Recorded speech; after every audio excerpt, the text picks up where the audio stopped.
Morning students. Last class में हमने पढ़ा था drawbacks of Rutherford's atomic model. ये पढ़ लिए थे, लिखने की ज़रूरत नहीं है इन्हें। ड्रॉबैक्स ऑफ रदरफोर्ड मॉडल था कि इलेक्ट्रॉन रदरफोर्ड एटम की स्टेबिलिटी को एक्सप्लेन नहीं कर पाया था। मैक्सवेल की थ्योरी के हिसाब से इलेक्ट्रॉन एक चार्ज पार्टिकल है, अगर रिवॉल्व होगा तो उसकी एनर्जी कम हो जाएगी और अल्टीमेट वो न्यूक्लियस में गिर जाएगा। तो ये गिरता नहीं है, इस बात को रदरफोर्ड एक्सप्लेन कर नहीं पाया। उसके बाद नेक्स्ट मॉडल की हमने तैयारी करी और नेक्स्ट मॉडल है हमारा बोर्ड्स एटॉमिक मॉडल। लेकिन बोर्ड्स एटॉमिक मॉडल पढ़ने से पहले उसके डेवलपमेंट्स पढ़े जाते हैं। दो डेवलपमेंट्स के पॉइंट्स हैं जो हमें पढ़ने हैं पहले बोर्ड्स एटॉमिक मॉडल से पहले। पहला है dual nature of electromagnetic radiation और दूसरा है स्पेक्ट्रा, एटॉमिक स्पेक्ट्रा। तो पहले बात करेंगे dual nature of electromagnetic radiation की। ध्यान रहे हम बोर्ड्स मॉडल नहीं पढ़ रहे हैं, बोर्ड्स मॉडल तो बहुत बाद में आएगा। हम developments of boards atomic model पढ़ रहे हैं। मतलब हम खुद को कैपेबल इस लायक बना रहे हैं कि हम बोर्ड्स मॉडल को हम समझ सकें। तो उससे पहले हमें दो चीज़ें पढ़नी होती हैं। Dual nature of electromagnetic radiation. Dual nature का मतलब होता है दो तरह की नेचर। इलेक्ट्रोमैग्नेटिक रेडिएशन, आप जैसे सनलाइट आप देखते हैं, बल्ब से निकली लाइट, कैंडल से निकली लाइट, ये सब के सब इलेक्ट्रोमैग्नेटिक रेडिएशन है। इनकी दो तरह की नेचर होती है। पहले ये स्टडी करना है, टॉपिक एटम है और स्टडी रेडिएशन करना है, दिमाग में रहे। उसके बाद इस रेडिएशन का स्पेक्ट्रम हम पढ़ेंगे एटॉमिक स्पेक्ट्रा में। तो ये दो पॉइंट पढ़ने हैं, उसके बाद हम बोर्ड्स मॉडल समझ पाएंगे। तो पर चलते हैं dual nature of electromagnetic radiation. Dual nature of electromagnetic radiation, ये भी हमने लास्ट क्लास में इसे पढ़ाया था। ड्वेल नेचर का मतलब होता है दो तरह की नेचर। इलेक्ट्रोमैग्नेटिक रेडिएशन की दो तरह की नेचर होती है। मतलब ये जो सनलाइट है इसकी दो तरह की नेचर होती है। पहली है वेव नेचर और दूसरी है पार्टिकल नेचर। स्टार्टिंग की बात करें तो केवल वेव नेचर ही हम जानते थे, तो इसके अंदर पार्टिकल्स होते हैं। ये इसकी रिसर्च काफ़ी बाद में हुई। तो शुरुआत हम वेव नेचर से करेंगे, यानी कि wave nature of electromagnetic radiation. पहला पॉइंट है ये, फर्स्ट पॉइंट वेव नेचर, और जब सेकेंड पॉइंट आएगा तो उसे बोलेंगे पार्टिकल नेचर। सेकेंड ऐसे ही नहीं आएगा, पहले आपको फर्स्ट की लिमिटेशंस पढ़ाई जाएंगी, फिर सेकेंड आएगा। तो सेकेंड तो अभी दूर है, पहले फर्स्ट की बात कर लें। फर्स्ट पॉइंट देख लीजिएगा, first point wave nature of electromagnetic radiation. अभी हम वेव नेचर पढ़ रहे हैं, जब ये खत्म हो जाएगी तो हम इसकी पार्टिकल नेचर पढ़ेंगे, इलेक्ट्रोमैग्नेटिक रेडिएशन का ही। Wave nature of electromagnetic radiation को हम स्टडी करते हैं इलेक्ट्रोमैग्नेटिक वेव थ्योरी में। मतलब वेव मानते क्या होती ही हैं वेव। ये जो रेडिएंट एनर्जी है जो एमिट हो रही है किसी भी सोर्स से, ये वेव नेचर रखती है। ये कंटिन्यूसली एमिट होती है या कंटिन्यूसली एब्जॉर्ब होती है, मतलब ये वेव है। इसके कुछ पॉइंट्स को हम स्टडी करते हैं। इलेक्ट्रोमैग्नेटिक वेव थ्योरी जो कि मैक्सवेल ने ही दी थी, ये वही मैक्सवेल है जिसकी वजह से, जिसे ड्रॉबैक्स में पढ़ा था हमने, रदरफोर्ड के ड्रॉबैक्स में। देखिएगा electromagnetic wave theory, the main points of this theory are. पहला पॉइंट समझ लेते हैं हम पहले सारे, फिर एक साथ हम पढ़ लेंगे और लिखने के लिए भी हम दे देंगे। देखिएगा इलेक्ट्रोमैग्नेटिक रेडिएशन है, जब नाम पड़ा है इलेक्ट्रो और मैग्नेटिक, तो इसका मतलब है इसमें दो फील्ड होते हैं। तो इलेक्ट्रोमैग्नेटिक रेडिएशन उस रेडिएशन को कहा जाता है जिसमें दो field, electric and magnetic field, एक दूसरे के परपेंडिकुलर होते हैं in the direction of propagation. मतलब जिस डायरेक्शन में वो ट्रेवल करती हैं, तो दो field, electric and magnetic field, एक दूसरे के परपेंडिकुलर ट्रेवल करते हैं। परपेंडिकुलर को समझ लीजिएगा, ये ले लेते हैं हम दो पेन। एक की वेव ऐसे है और एक की वेव ऐसे है। अगर हम ऐसे रखें बीचों बीच तो ये ऐसे जाएगी और ये ऐसे जाएगी। दो परपेंडिकुलर हैं। एनसीईआरटी में एक डायग्राम देख लेना, दोनों दिख जाएंगे आपको। तो पहला पॉइंट यही है। दूसरे पॉइंट की तरफ बढ़ते हैं। ये जो वेव है एक कांस्टेंट वेलोसिटी से ट्रेवल करती हैं और वो वेलोसिटी होती है velocity of light 3 into 10⁸ metre पर सेकेंड। नेक्स्ट है कि इन्हें ट्रेवल करने के लिए किसी मीडियम की रिक्वायरमेंट नहीं है, जैसे कि साउंड वेव्स को होती है। तो ये बिना किसी मीडियम के भी ट्रेवल करती हैं, इसी वजह से सनलाइट अर्थ तक आ जाती है स्पेस ट्रेवल करके, वैक्यूम में भी ट्रेवल करती हैं, कहने का मतलब ये है। तो इन्हें किसी मीडियम की रिक्वायरमेंट होती ही नहीं है। तो देख लेते हैं थोड़ा सा पहले पॉइंट्स को, फिर आगे बढ़ते हैं। लिखने होंगे आपको ये पॉइंट्स। पहला पॉइंट है the radiations consist of electric and magnetic fields oscillating perpendicular to each other and both perpendicular to the direction of propagation of the radiation. यही बताया गया था। इन रेडिएशंस में दो फील्ड होते हैं, इलेक्ट्रिक एंड मैग्नेटिक फील्ड, और एक दूसरे के परपेंडिकुलर ट्रेवल करते हैं, डायरेक्ट आप बोल सकते हैं। सेकेंड पॉइंट पर आते हैं। The radiation possess wave character and travel with a velocity, travel with a constant velocity. Bracket में आप लिखें velocity of light 3 into 10⁸ metre पर सेकेंड। मतलब इनकी जो वेलोसिटी है वो कांस्टेंट है, वो ना तो इंक्रीज होती है ना तो डिक्रीज होती है। थर्ड पॉइंट पर देखते हैं these waves do not require any medium and can move in vacuum। मतलब इन्हें किसी मीडियम की जरूरत नहीं होती। आप लिख सकते हैं like sound wave, sound wave को मीडियम की रिक्वायरमेंट होती है, इन्हें नहीं होती है। तो ये कुछ पॉइंट्स थे इलेक्ट्रोमैग्नेटिक वेव थ्योरी के। अब इन वेव्स के हमें कैरेक्टरिस्टिक्स को स्टडी करना है। कैरेक्टरिस्टिक्स को आप समझिएगा, हमें इसकी वेवलेंथ क्या होती है ये जाननी है। वैसे तो आती होगी छोटी क्लासेस में, wavelength, frequency, amplitude, wave number, velocity तो पता ही है। तो इन कुछ टर्म्स को स्टडी करना है और इनके कोरिलेट भी करना है यूनिट्स के साथ भी, ताकि आप इनके क्वेश्चंस कर सकें। प्राइमरी लेवल है wave nature. Wave nature 9th या 10th में आपने पढ़ी होंगी, साइंस में ही आ गई होगी वेवलेंथ क्या होती है एटसेट्रा। तो ये जानने की कोशिश करते हैं। तो नेक्स्ट हेडिंग है आपकी characteristics of electromagnetic waves. Some important characteristics of a wave. समझ लीजिए, कैरेक्टरिस्टिक्स में हम जो स्टडी करते हैं वो वेवलेंथ है, वो फ्रीक्वेंसी है, वो वेव नंबर है और वो एम्पलीट्यूड भी है। तो पहले इन्हें डायग्राम से हम समझा देते हैं, फिर हम बात करेंगे कि ये होती क्या है, फिर इनके डेफिनेशन फॉर्मूले पर जाएंगे। देख लीजिएगा, वेव बना लेते हैं।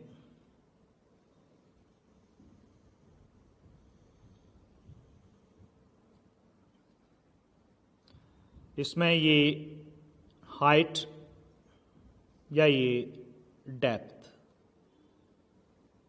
फिर से हाइट आगे भी बना सकते थे।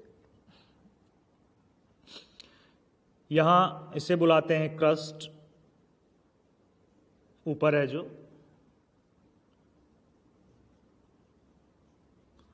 और जो नीचे की तरफ आप देख रहे हैं इसे ट्रफ।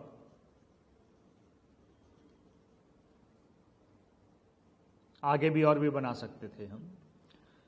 तो दो कॉन्सिक्यूटिव क्रस्ट, पहले पूरी एक वेव समझिए। देखो, वेव आप कहां से कहां तक ले सकते हैं। अब यहां से आप स्टार्ट कर रहे हैं तो कंप्लीट वेव होती है यहां से यहां तक, या आप यहां से स्टार्ट कर रहे हैं तो ये होती है कंप्लीट यहां से यहां तक। आप यहां से स्टार्ट कर रहे हैं तो फिर यहां से यहां तक, तो एक कंप्लीट वेव बोली जाती है। तो इस सेंटर से लेकर इस सेंटर तक भी कंप्लीट वेव ही है। मैं आगे भी बना सकता था, इसे बना ही लेता हूं।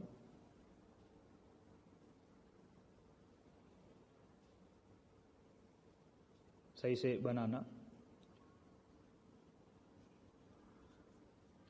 यहां से यहां तक चलें तो भी एक कंप्लीट वेव होती है। तो दो कॉन्सिक्यूटिव क्रस्ट या दो कॉन्सिक्यूटिव ट्रफ के बीच का जो ये डिस्टेंस है, ये एक वेव का डिस्टेंस है, एक वेव की लेंथ है, तो इसीलिए इसका नाम पड़ा वेवलेंथ। और इसे रिप्रेजेंट करते हैं लैम्डा से। चूंकि ये लेंथ है तो इसकी जो यूनिट होगी, जो मेजर करेंगे, वो मीटर में होगी। मीटर में ही रखना है, किसी और में पिकोमीटर में बहुत छोटी होती है, पिकोमीटर में दी जा सकती है, नैनोमीटर में दे सकते हैं, एंगस्ट्रॉम में दे सकते हैं, तो आप मीटर में बदल लें। कैसे बदलेंगे? 1 एंगस्ट्रॉम इक्वल टू 10 की पावर माइनस 10 मीटर। उसी तरह 1 nanometre nm, nanometre equal to 10 की power minus 9 metre. Next 1 pm, pm picometre 10 की पावर माइनस 12 मीटर। तो इनमें दी जा सकती है, एंगस्ट्रॉम है तो आप लिखें 10 की पावर माइनस 10 मीटर, नैनोमीटर है तो 10 की पावर माइनस 9 नैनोमीटर, पिकोमीटर है पीएम तो 10 की पावर माइनस 12 मीटर। तो मीटर में ही लेनी है वेवलेंथ। अब दूसरा, ये जो हाइट आप देख रहे हैं यहां से यहां तक, या ये आप डेप्थ जो देख रहे हैं यहां से यहां तक बराबर ही है, दैट इज द एम्पलीट्यूड, और इसे स्मॉल ए से रिप्रेजेंट करते हैं, एम्पलीट्यूड। चूंकि ये भी हाइट है तो ये भी लेंथ की यूनिट में ही मेजर करेंगे, मीटर या सेंटीमीटर, ये भी तो लेंथ ही हुई। अब बात करते हैं फ्रीक्वेंसी की।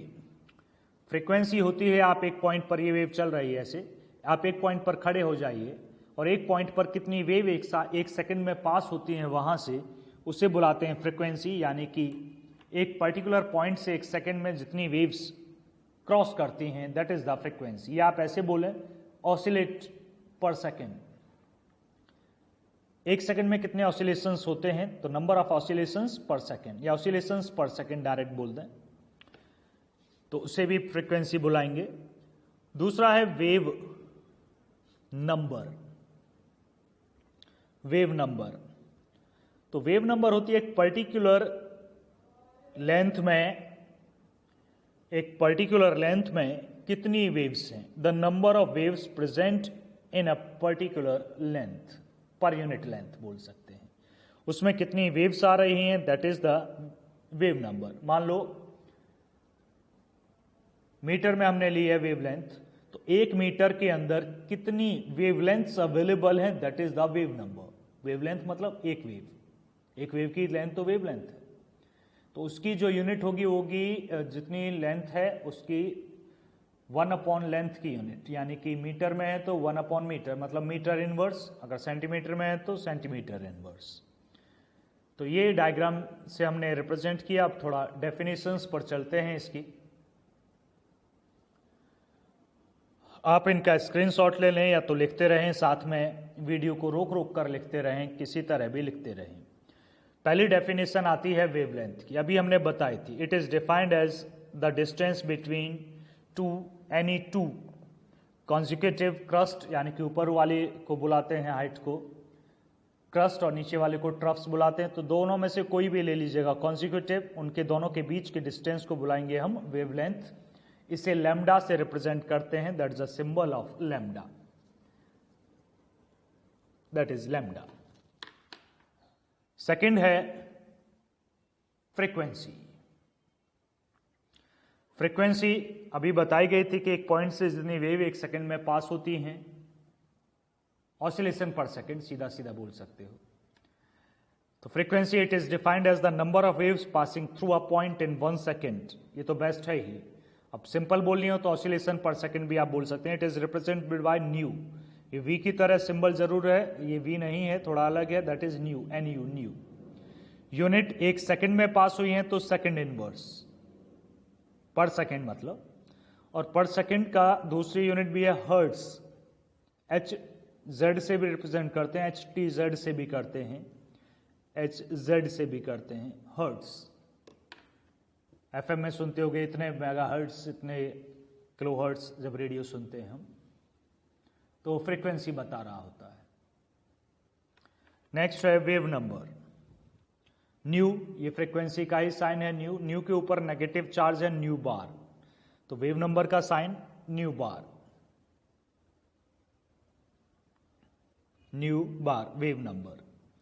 हमने बताया था कि एक पर यूनिट लेंथ में जितनी वेव्स होती हैं, वेव्स मतलब एक वेव, मतलब एक वेव नंबर, एक वेव लेंथ, तो एक पर यूनिट लेंथ में जितनी वेवलेंथ प्रेजेंट होती हैं उसे हम बुलाते हैं wave number. It is defined as the number of wavelengths, it is defined as the number of wavelengths per unit length. किसी पर्टिकुलर लेंथ में कितनी वेवलेंथ्स अवेलेबल हैं, that is the wave number. मान लो 1 मीटर हमने length ली, 1 metre में कितनी वेवलेंथ आ रही है, that is the wave number. तो इसे ऐसे भी रिप्रेजेंट कर सकते हैं, it is the reciprocal of wavelength. तो यूनिट भी क्या होगी, unit reciprocal of wavelength unit. Wavelength की यूनिट क्या, मीटर, तो मीटर इनवर्स, या सेंटीमीटर है तो centimetre inverse.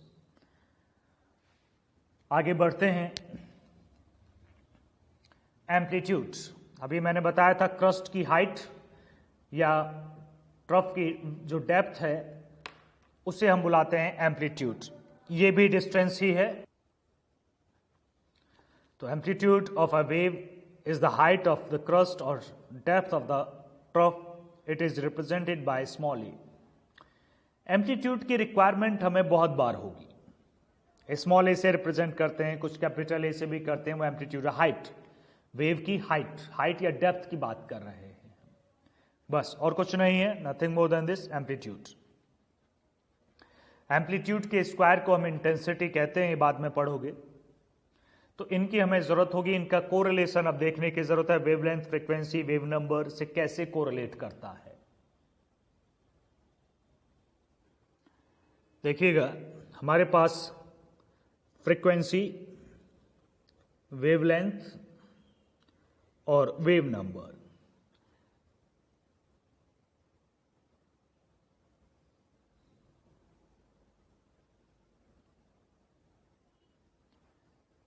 Frequency, wavelength, wave number, इनको कोरिलेट करना है। तो frequency equal to c upon lambda.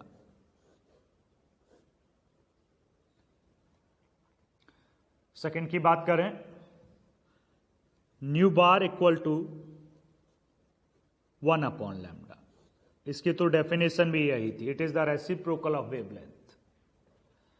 तो यूनिट्स की बात करें, सी है speed of light, nu frequency की होती है सेकेंड इनवर्स और हर्ट्स, इक्वल टू, चेक करते हैं, वेरीफाई करते हैं, सी है मीटर पर सेकेंड और वेवलेंथ किस में होना चाहिए फिर, मीटर में, तो सेकेंड इनवर्स आ जाएगी। अब यहां देखते हैं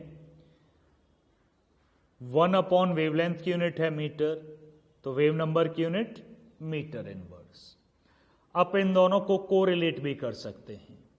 frequency equal to 1 into c upon lambda, लिख सकते हैं इसको इसी तरह। अरे 1 ही तो लगाया, वो तो सी अपॉन लेमडा ही है। अब देखिए 1 अपॉन लेमडा है न्यू बार की वैल्यू, मैं 1 अपॉन लेमडा की जगह पर, इसकी जगह पर न्यू बार रख देता हूं। तो nu equal to c nu bar. फिर से यूनिट चेक करके देखते हैं, सी मीटर पर सेकेंड, न्यू बार की unit metre inverse, metre cancel, second inverse मतलब फ्रीक्वेंसी की यूनिट। तो आपका तीसरा फॉर्मूला ये है, direct correlation, direct relation between frequency and wave number. Representation एक जैसा लगता है, nu and nu bar, negative लगता है वेव नंबर में ऊपर। तो ये हैं इलेक्ट्रोमैग्नेटिक वेव थ्योरी की कुछ कैरेक्टरिस्टिक्स, कुछ फॉर्मूले हमने यहां पर पढ़े।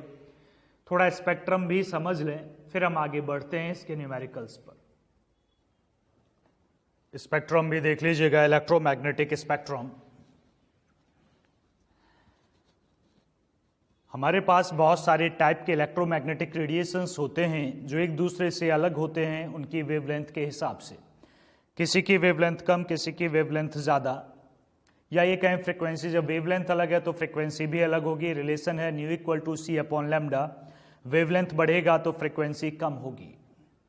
तो हमने इस टोटल एक साथ अगर इसे कलेक्ट करें तो इसे बुलाते हैं इलेक्ट्रोमैग्नेटिक स्पेक्ट्रम। तो ये स्पेक्ट्रम का ऑर्डर ये है, अगर वेवलेंथ इंक्रीज हो रही है यानी कि आगे जाने पर वेवलेंथ बढ़ रही है, दिमाग में रहे, इसका मतलब फ्रीक्वेंसी कम हो रही है। तो अगर हम आगे की तरफ चल रहे हैं शुरू से कॉस्मिक से लेकर रेडियो वेव्स तक, तो वेवलेंथ बढ़ रहा है, मैंने ऊपर लिखा है, और वेवलेंथ बढ़ रहा है, इसका मतलब है फ्रीक्वेंसी कम हो रही है। फॉर्मूला क्या था हमारा, nu equal to c upon lambda. तो अगर लैम्डा बढ़ रहा है, इंक्रीज हो रहा है, तो फ्रीक्वेंसी फिर कम हो रही है। तो आगे जाने पर कॉस्मिक रेज से ज़्यादा बड़ी वेवलेंथ गामा रेज की है, इसका मतलब कॉस्मिक रेज की फ्रीक्वेंसी ज़्यादा है और गामा रेज की फ्रीक्वेंसी कम है। तो वेवलेंथ बढ़ा तो फ्रीक्वेंसी कम हुई। आगे जाने पर वेवलेंथ बढ़ रही है रेगुलर रेडियो वेव्स तक, तो फ्रीक्वेंसी आगे जाने पर कम हो रही है। देखते हैं सबसे कम वेवलेंथ के हिसाब से हम बात कर रहे हैं कॉस्मिक रेज की। दूसरी है उसके बाद बड़ी वेवलेंथ गामा रेज की, उसके बाद और बड़ी वेवलेंथ एक्स रेज की, सुनी होगी। उसके बाद बड़ी वेवलेंथ यूवी रेज विजिबल और इंफ्रारेड, ये सनलाइट के 3 रीजन हैं। विजिबल की वजह से हम एक दूसरे को देख पा रहे हैं, वेब ग्योर जो है वो इसी का पार्ट है इसके अंदर। इंफ्रारेड की वजह से धूप में गर्मी होती है, और यूवी रेज तो ओजोन लेयर से टकरा कर रुक जाती है काफ़ी अमाउंट में, अदरवाइज ये कैंसर जनरेट करेंगी। इससे ज़्यादा बड़ी वेवलेंथ माइक्रोवेव्स की है, ओवन जो बनाए गए भाई माइक्रोवेव ओवन, और उससे ज़्यादा बड़ी रेडियो वेव्स की है। रेडियो वेव एफएम सुना होगा, एफएम एएम रेडियो वेव्स, उससे भी बड़ी होती है लॉन्ग रेडियो वेव्स, इसके भी बाद आती हैं, उनकी वेवलेंथ और बड़ी है। तो ये स्पेक्ट्रम का ऑर्डर था, किस फॉर्म में था, इंक्रीजिंग वेवलेंथ की फॉर्म में था। अब हम आगे न्यूमेरिकल्स पर चलते हैं, numericals of wave theory. First numerical देखिएगा,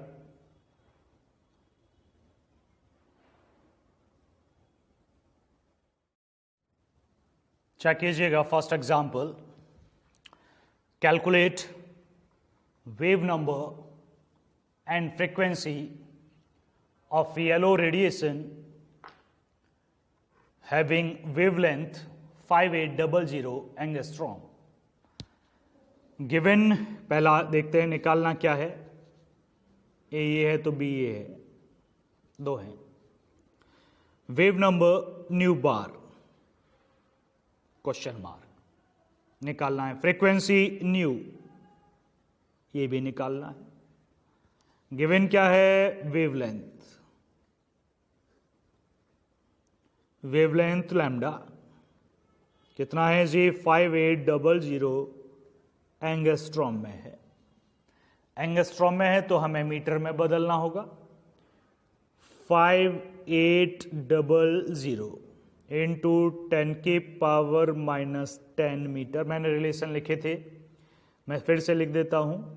1 एंगस्ट्रॉम इक्वल टू 10 की पावर -10 मीटर।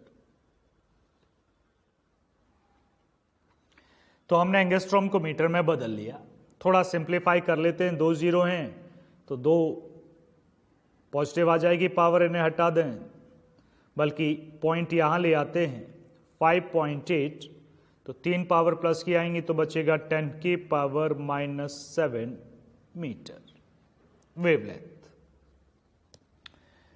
अब हम चेक करते हैं फॉर्मूला हमारा क्या है। पहले वेव नंबर है, वेव नंबर होता है wave number equal to 1 upon lambda,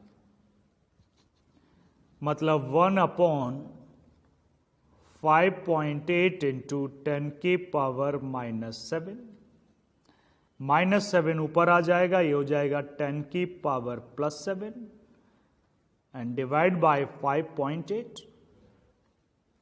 अब हमें डिवाइड करना है 5.8 से, तो 10 की पावर 7 को ऐसे लिख लेते हैं, 10 इंटू 10 की पावर 6 डिवाइडेड बाय 5.8। अब बस 5.8 से 10 को डिवाइड कर दीजिएगा, आपका आंसर आ जाएगा। और डिवाइड अगर हम करें तो ये आता है 1.72 इंटू 10 की पावर 6। नीचे वेवलेंथ मीटर तो इसकी यूनिट है मीटर इनवर्स। ये जो हमने कैलकुलेट किया ये था वेव नंबर, मतलब इसका पहला पार्ट हमने सॉल्व कर लिया है, फर्स्ट पार्ट। अब हम फ्रीक्वेंसी पर हैं और फ्रीक्वेंसी के लिए हमारे पास दो फॉर्मूले अवेलेबल हैं। क्वेश्चन है कौन से फॉर्मूले हैं, मैं इधर निकालूंगा। पहला है frequency equal to c upon lambda, आप इससे कर सकते हैं। सी की वैल्यू 3 इंटू 10 की पावर 8 मीटर पर सेकेंड, यूनिट भी लिखी हमने। वेवलेंथ ऊपर है 5.8 इंटू 10 की पावर -7 मीटर, मीटर से मीटर कैंसिल, सेकेंड इनवर्स बचेगा। पावर -7 ऊपर जाएगी, +7 हो जाएगी, 8 पहले से है, 8 + 7 15, तो 3 इंटू 10 की पावर 15 डिवाइड बाय 5.8। तो हमें केवल डिवाइड करना है 5.8 से 3 को, तो ये लगभग आएगा 0.517 इंटू 10 की पावर 15। थोड़ा साइंटिफिक में लिखें तो एक डिजिट बाद पॉइंट लगा लेते हैं। 5.17 इंटू 10 की पावर 14 एक कम हो जाएगी, यूनिट हर्ट्ज या फिर पर सेकेंड। मैंने कहा इसके दो तरीके हैं, तो दूसरा भी है। दूसरा क्या, एक रिलेशन हमने डायरेक्ट ड्राइव किया था फ्रीक्वेंसी और वेव नंबर में। क्या था? Frequency equal to c into wave number. C है, वेव नंबर है, उससे भी आप निकाल सकते हैं, मल्टीप्लाई करना पड़ेगा। इससे फर्दर आप रीचेक कर लें, आंसर तो निकल गए हैं। फ्रीक्वेंसी इससे निकालनी है तो वो भी यही आएगी। तो ये था आपका पहला एग्जाम्पल। आगे के क्वेश्चंस पर चलते हैं, कुछ और एग्जाम्पल करते हैं। आप साथ के साथ नोट करते रहें, आपकी कॉपी पर, आपके वर्क में ये दिखाई दे। सेकेंड एग्जाम्पल की तरफ चलते हैं। एनसीईआरटी का ही क्वेश्चन है ये, 7th क्वेश्चन होगा एनसीईआरटी का, एक्सरसाइज का। Calculate the wavelength. Wavelength calculate करनी है। वेवलेंथ लैम्डा, लैम्डा से रिप्रेजेंट करते हैं, लिख लेते हैं साथ में, लैम्डा क्वेश्चन मार्क। आगे है frequency new question mark, and wave number new bar question. अरे तीनों चीजें निकालनी है इसमें, तो वेवलेंथ भी, फ्रीक्वेंसी भी और वेव नंबर भी, तीनों पर क्वेश्चन मार्क है। क्वेश्चन है अब गिवन क्या है, फिर टाइम पीरियड गिवन है। तो ध्यान रखिएगा ये नया फॉर्मूला होगा फ्रीक्वेंसी न्यू। ध्यान देना, frequency nu equal to 1 upon time period. ये वही टाइम दिया है, टाइम पीरियड, तो मैंने 1 अपॉन पीरियड लिखा, 1 अपॉन टाइम पीरियड। तो फ्रीक्वेंसी इससे निकाल लेंगे, फ्रीक्वेंसी निकल जाएगी तो लैम्डा निकल आएगा, लैम्डा निकल आएगा तो वेव नंबर निकल आएगा। देखते हैं, पहले फ्रीक्वेंसी निकालते हैं। Frequency equal to 1 upon time period. Time period कितना है? 2 इंटू 10 की पावर 10 सेकेंड। ऊपर ले जाएंगे तो +10 हो जाएगी, 10 की पावर +10 डिवाइडेड बाय 2। अब यूनिट ऊपर ले जाओगे तो हो जाएगी पर सेकेंड, नीचे सेकेंड थी, सेकेंड इनवर्स। तो इसे आप लिख सकते हैं 1 इंटू 10 की पावर 10 इंटू 10 की पावर 9।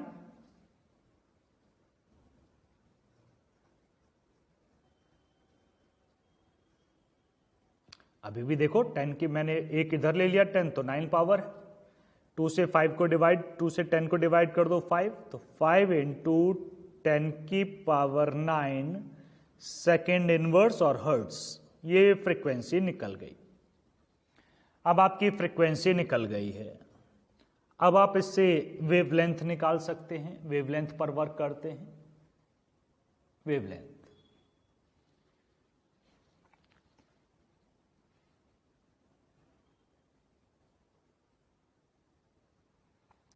वेवलेंथ लैम्डा, फॉर्मूला है nu equal to c upon lambda. C है, लैम्डा निकालना है, फ्रीक्वेंसी है, तो lambda equal to c upon nu, भाई लैम्डा इधर ले लिया, इधर सी की वैल्यू 3 इंटू 10 की पावर 8 और न्यू अभी निकला था 5 इंटू 10 की पावर 9।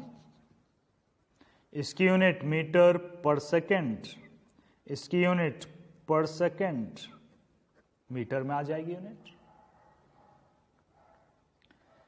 देखते हैं, ये ऊपर जाएगी तो माइनस में 3 इंटू 10 की पावर 8 माइनस 9 डिवाइडेड बाय 5। तो 3 को डिवाइड करते हैं 5 से, पॉइंट में आंसर आएगा 0.6 इंटू 10 की पावर -1। साइंटिफिक नोटेशन में लिख लेते हैं पॉइंट को इधर लेकर, तो ये आ जाएगा 6 इंटू 10 की power -2 metre, that is lambda, that is lambda wavelength. अब हम निकालते हैं वेव नंबर। थर्ड पॉइंट क्या निकालना था हमें? Wave number. मैं इधर निकालता हूं, wave number equal to 1 upon lambda.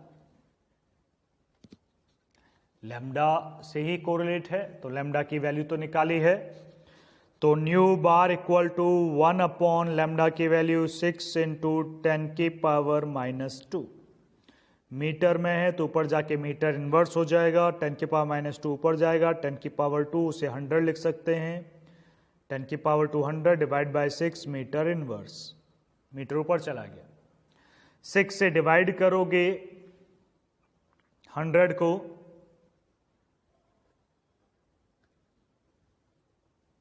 Four 6, यही आएगा 16.66 आता चला जाएगा metre inverse, that is wave number. तो तीनों चीजें निकल गई। देखो पहली क्या थी, सबसे पहले हमें निकालना था, यहां पर निकला फ्रीक्वेंसी। फ्रीक्वेंसी कितनी निकली? 5 इंटू 10 की पावर 9 सेकेंड इनवर्स। दूसरी पर वेवलेंथ, वेवलेंथ निकली हमारी 6 इंटू 10 की पावर -2 और वेव नंबर हमारा निकला 16.66 मीटर इनवर्स। तीनों चीजें हमने इस क्वेश्चन की निकाल ली हैं। ये क्वेश्चन एनसीईआरटी का है, ये आना चाहिए, चेक कर लीजिएगा, नोट भी कर लीजिएगा पूरी तरह से। हम नेक्स्ट क्वेश्चन पर चलते हैं, क्वेश्चन थर्ड पर। ये अब एनसीईआरटी के, दोनों ही एनसीईआरटी के थे, एक एग्जाम्पल था और एक क्वेश्चन था। अब हम थोड़े बाहर के क्वेश्चंस की तरफ चलते हैं। एग्जाम्पल थर्ड पर आते हैं और अब ये एनसीईआरटी का क्वेश्चन नहीं है, बाहर से है, समझ लीजिएगा, नॉर्मल क्वेश्चन है। How long would it take a radio wave, how long पूछा है तो टाइम आपको इसमें निकालना है।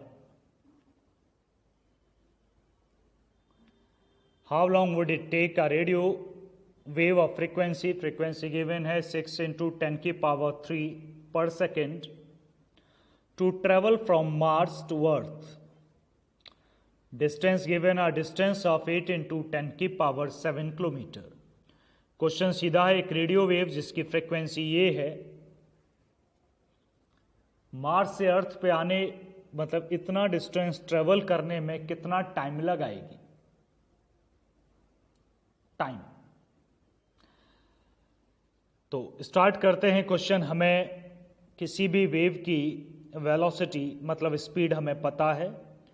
All radiations travel with the same velocity, same speed, and that is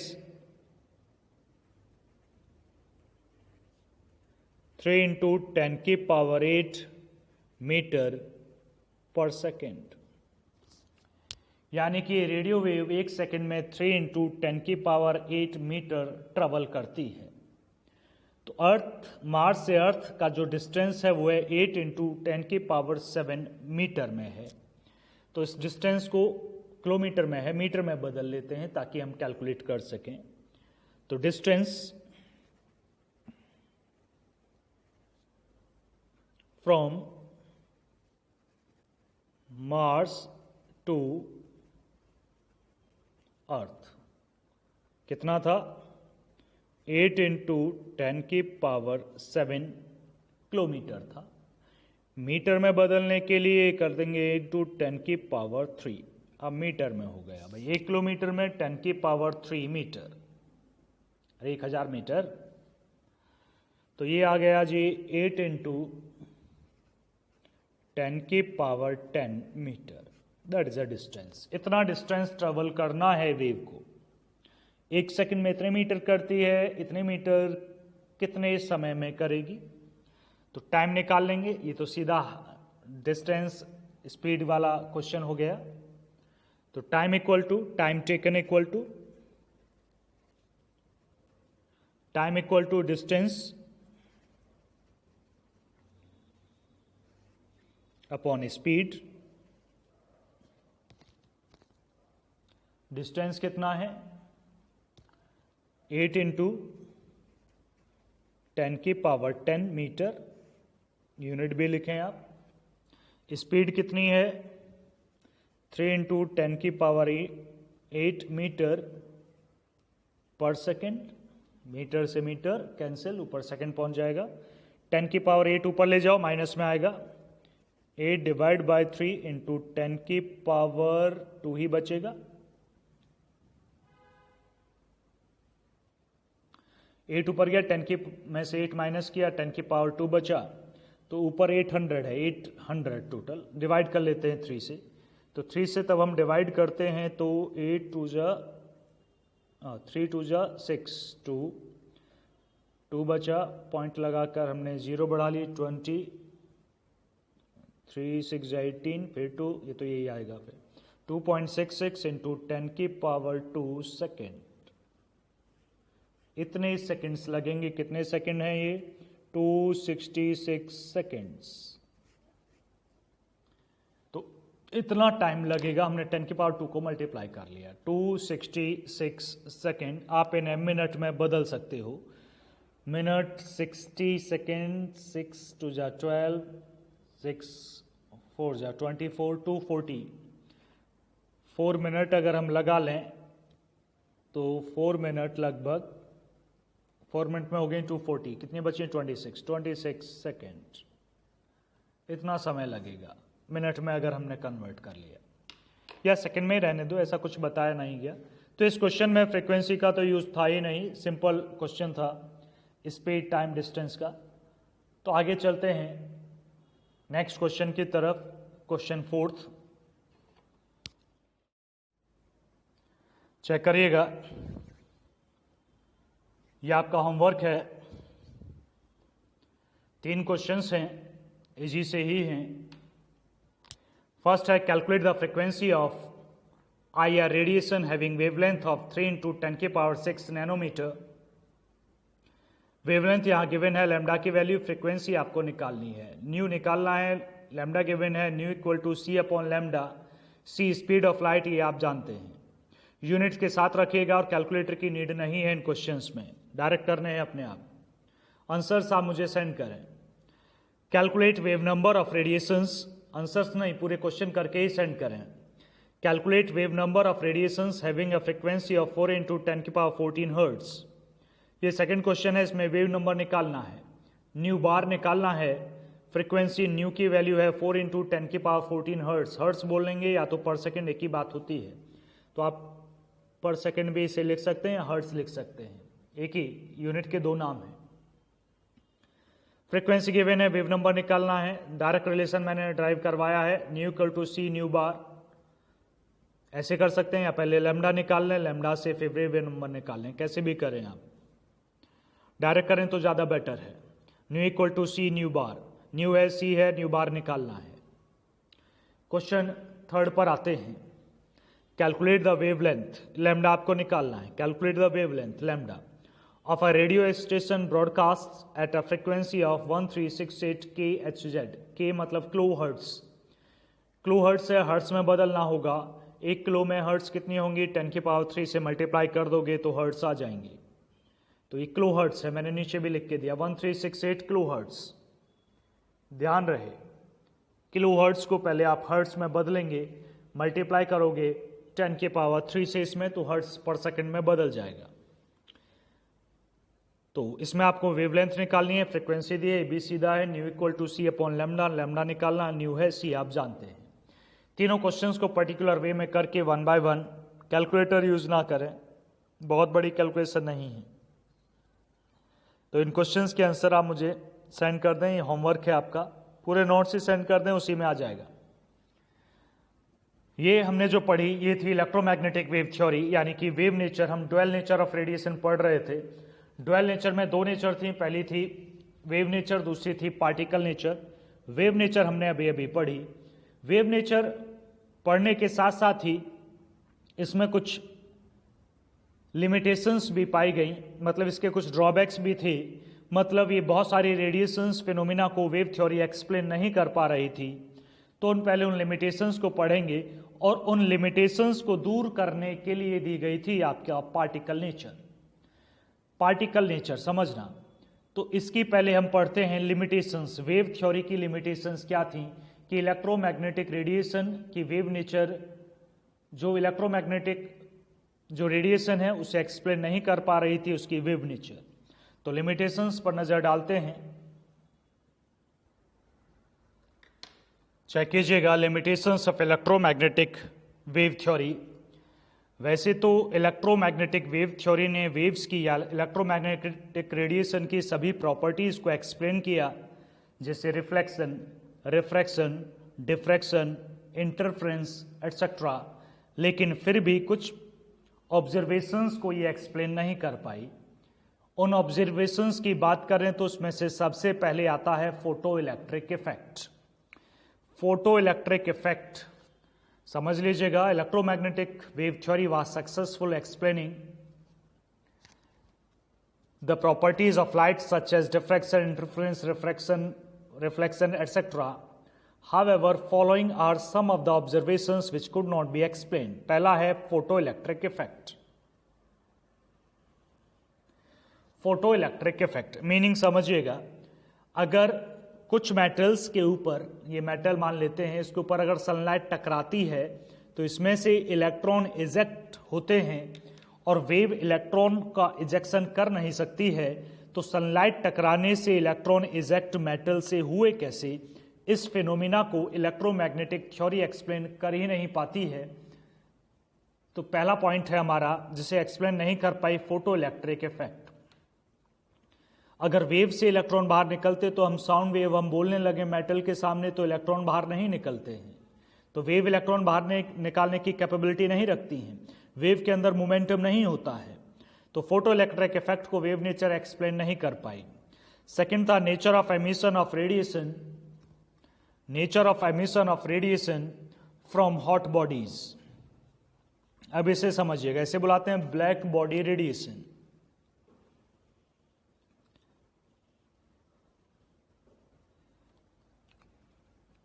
हम जब किसी मेटल को ही ले लीजिएगा और रेड हॉट कर लेते हैं, जब वो रेड कलर की हो जाती है, इसका मतलब कि उससे रेडिएशन निकल रहा है, तभी तो हमें वो रेड कलर की दिख रही है। तो जब उसे देखा गया कि जब वो एमिट कर रही है रेडिएशन तो वो कॉन्टिन्यूअस मैनर में नहीं है, और वेव तो कॉन्टिन्यूअस मैनर में चलती हैं बिना रुके, वो डिसकंटिन्यूअस मैनर में था। यानी कि emission of radiation black body से, ब्लैक बॉडी छोड़िए, फिलहाल ये पढ़ाना पड़ेगा तभी समझ पाएंगे आप, सिंपल हॉट बॉडी समझिएगा। अगर मेटल है, ये मेटल है, इसे रेड हॉट हमने कर लिया और इसमें से रेडिएशन निकल रहा है, तो वो कंटिन्यूअस मैनर में नहीं था, वो डिसकंटिन्यूअस मैनर में था, मतलब रुका चला इस तरह से था। वेव होगी तो कंटिन्यूटी में चलेगी, उसमें ब्रेक नहीं होता है। तो ये एमिशन कैसे हो रहा था, इसे भी wave electromagnetic wave theory explain नहीं कर पा रही थी। अब नेक्स्ट पॉइंट पर चलते हैं, नेक्स्ट ऑब्जर्वेशन। नेक्स्ट है आपकी variation of heat capacity of solids as a function of temperature. अब हीट कैपेसिटी होती क्या है ये तो आपको नहीं पता होगा। हीट कैपेसिटी 11th में ही आप पढ़ोगे थर्मोडायनेमिक्स में। थर्मोडायनेमिक्स यूनिट है जो हीट कैपेसिटी को इंट्रोड्यूस करेगी। तो वहाँ पर जाकर हम हीट कैपेसिटी पढ़ेंगे और हीट कैपेसिटी पढ़ने के बाद आपको ये पॉइंट वहीं पर बताया जाएगा कि किस तरह से इलेक्ट्रोमैग्नेटिक वेव थ्योरी इसे एक्सप्लेन नहीं कर पाएगी। अभी आप हीट कैपेसिटी नहीं जानते हैं। फोर्थ है लाइन स्पेक्ट्रा ऑफ एटम्स। तो स्पेक्ट्रा भी नहीं जानते हैं। स्पेक्ट्रा है अभी एटम्स को स्पेक्ट्रम जब निकलता है तो लाइन स्पेक्ट्रम, अब लाइन स्पेक्ट्रा पढ़ाना पड़ेगा। तो इन दो पॉइंट्स को अभी छोड़िएगा, ये पढ़ेंगे, ये भी पढ़ेंगे, ये तो थर्मोडायनेमिक्स में जाएगा। फोटोइलेक्ट्रिक इफेक्ट अभी पढ़ेंगे थोड़ी देर बाद, ब्लैक बॉडी रेडिएशन भी अभी आएगा और फिर आएगा लाइन स्पेक्ट्रा। तो वहीं आके पता चलेगा लाइन स्पेक्ट्रा के बारे में, तब पता चलेगा कि वेव थ्योरी से एक्सप्लेन क्यों नहीं कर पा रही है। तो समझ लीजिएगा कि फोटो इलेक्ट्रिक इफेक्ट एक्सप्लेन नहीं हुआ, ब्लैक बॉडी रेडिएशन, दो ही पॉइंट्स अभी लेके चलिएगा, ये दो पॉइंट्स बाद की जरूरत है। तो जब इलेक्ट्रोमैग्नेटिक वेव थ्योरी बहुत सारी प्रॉपर्टीज को एक्सप्लेन नहीं कर पा रही थी तो फेल हो गई और इसकी जगह दूसरी थ्योरी दी गई जिसे बुलाते हैं पार्टिकल नेचर। तो इलेक्ट्रोमैग्नेटिक वेव थ्योरी ने एक्सप्लेन नहीं कर पाई, जिसकी वजह से दूसरी थ्योरी आई जिसे बुलाते हैं, दूसरी nature I, particle nature of electromagnetic radiation. उसे प्लैंक्स क्वांटम थ्योरी भी बुलाया जाता है। क्वांटम मतलब एक पार्टिकल का नाम दिया गया। तो अगली जो थ्योरी हम पढ़ने जा रहे हैं वो है, पहले अब पढ़ेंगे particle nature of electromagnetic radiation, फिर photoelectric effect, black body, दोनों साथ में ही आएंगे। उसके बाद लाइन स्पेक्ट्रा आपको दिखाई देगा। तो ये तीन पॉइंट्स जो प्रॉपर्टीज बताई गई हैं, तीन ऑब्जर्वेशन, वो तो हम यहाँ एक्सप्लेन करेगी ही आपकी पार्टिकल नेचर। तो आगे हम बढ़ते हैं पार्टिकल नेचर की तरफ।